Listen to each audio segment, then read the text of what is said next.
বেতন বাকি আছে। মা হয়ে যদি আমার সন্তান হাতে বই খাতা কলম তুলে দিতে না পারি তাহলে বাংলাদেশের নাগরিক নামে কলঙ্কিত হবো আমরা। রক্ত দিতে রক্ত দেব।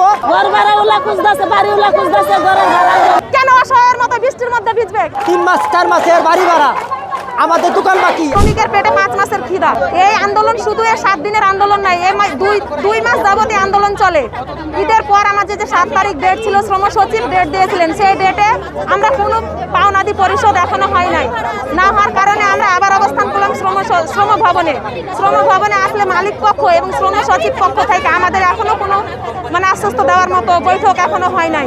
আমাদের কোনো আপডেট, এই যে আমাদের প্রতিনিধিদের নিয়ে ভিতরে মিটিং করতেছে, আমরা দুঃখের সহিত জানাই আমরা কোনো আপডেট এবং 7 তারিখ 5 তারিখ 22 তারিখ 29 তারিখ কোনো তারিখই শ্রমিক এখন আর মানবে না।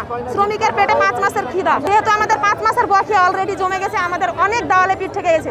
আমরা এই গেটে এই জায়গায় অবস্থান করতে বাধ্য করেছে আমাদের শ্রম সচিব এবং মালিক পক্ষে। শ্রম সচিব চাইলেই কঠোর পদক্ষেপ নিতে পারে, তিনি কেন পারবেন না? এই ক্ষেত্রটা যদি গার্মেন্টস শ্রমিকের সাথে হতো 144 ধারা আর্জি করতেন তিনি। শ্রমিক কেন এই জায়গাতে আজকে বসে বৃষ্টির মধ্যে? আপনি কি দেখেন না কেন অসহায়ের মতো বৃষ্টির মধ্যে ভিজবে? কেন তারা অসুস্থ হয়ে পড়বে? কেন তারা খেয়ে না খেয়ে শ্রম ভবনে দিন কাটাবে? আপনি কি করেন? আজকের শিশু আগামী দিনের ভবিষ্যৎ। আমি মা হয়ে যদি আমার সন্তান হাতে বই খাতা কলম তুলে দিতে না পারি তাহলে বাংলাদেশের নাগরিক নামে কলঙ্কিত হব আমরা, লজ্জিত হব আমরা। কেন আমার শিশুর স্কুলে টিউশনের খরচ দিতে পারিনি? কেন কলম দিতে পারিনি জানুয়ারিতে? কেন আমি ভালো ব্যাগ দিতে পারিনি আমার সন্তানকে? আমি এই প্রশ্ন রাখতে চাই। উপদেষ্টা কি করেন? মালিক কোথায় আছে? 5000 শ্রমিক এখন জানে না, এখন শুধু চিনে বাংলাদেশ উপদেষ্টাকে। উপদেষ্টা চাইলে অনেক কিছুই করতে পারে। আমাদের টাকা লাগবে, আমরা ঘরে ফিরে যাব।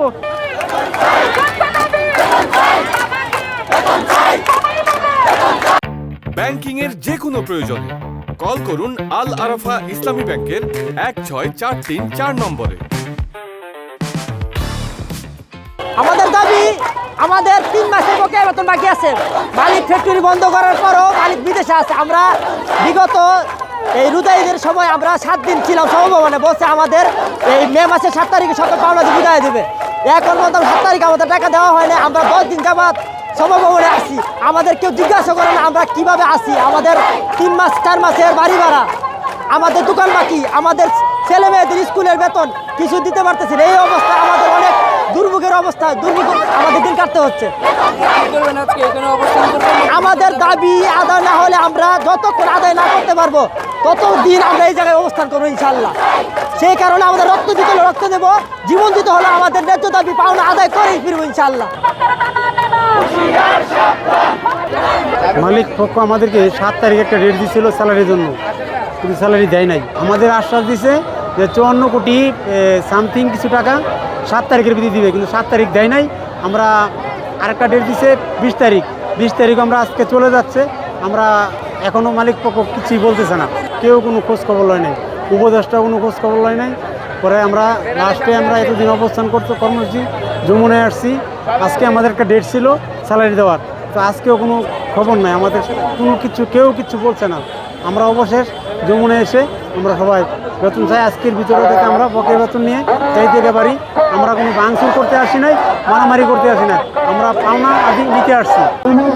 আমরা দীর্ঘ 3 মাসের বেতন পাই, আমরা ছুটির টাকা, ঈদ বোনাস, আমরা কোনো কিছু দেয় নাই। আমরা এই রমজান মাসে 7 দিন যাবত অবস্থান করছি সর্ব ভবনের সামনে। আমরা কোনো খাওয়ান দাওয়ান খাইতে পারি নাই, না খাইয়ে আমরা রোজা রাখছি। তবু সরকারেও কোনো খোঁজখবর নেয় নাই, শ্রম ভবনেও কোনো খোঁজখবর নেয় নাই। আমরা শ্রম ভবনে 10 দিন যাবত অবস্থান করতেছি, আমরা কোনো খোঁজখবর নেয় না। আমাদের বাড়ি ভাড়া, দোকান বাকি, বাচ্চাদের পড়ালেখার খরচ আমরা কোনো কিছু দিতে পারছি না। ঘর ভাড়া ওলা খুঁজতেছে, বাড়ি ওলা খুঁজতেছে, ঘরের ভাড়ার জন্য, দোকান বাকি খুঁজতেছে দোকানের বিলের জন্য, কিন্তু আমরা পাচ্ছি না। আমরা কি মালিকের অধিকার চাইছি? মালিকের সম্পদ চাইছি, সরকারের সম্পদ চাইছি, সরকারের শেয়ারের অধিকার চাইছি? কোনো কিছু চাই না। আমরা পাওনা অধিকার, আমরা প্রাপ্য ন্যায্য মূল্য আমরা আদায় করতে চাইছি। যতক্ষণ আমরা পাওনা দাওয়া না দিব ততক্ষণ আমরা এই যমুনা ছেড়ে যাবো না। দর্শক, 2:30টার পর থেকে এখন আসলে সন্ধ্যা গড়িয়ে যাচ্ছে। এই সময় কিন্তু তারা আন্দোলন চালিয়ে যাচ্ছেন। অর্থাৎ শ্রমিক যারা আছেন, কর্মচারী আছেন, তারা বলছেন রক্ত দিতে হলে রক্ত দেবে, কিন্তু এবার তারা তাদের দাবি আদায় করে ঘুরে ফিরবে। এবং তারা বলছেন তারা তাদের এই অবস্থান তারা চালিয়ে যাবেন যতক্ষণ না পর্যন্ত তারা তাদের দাবি আদায় করতে না পারছেন। দীপ্ত, দ্য নিউজ। দেশে দেশে সবার সাথে দ্য নিউজ।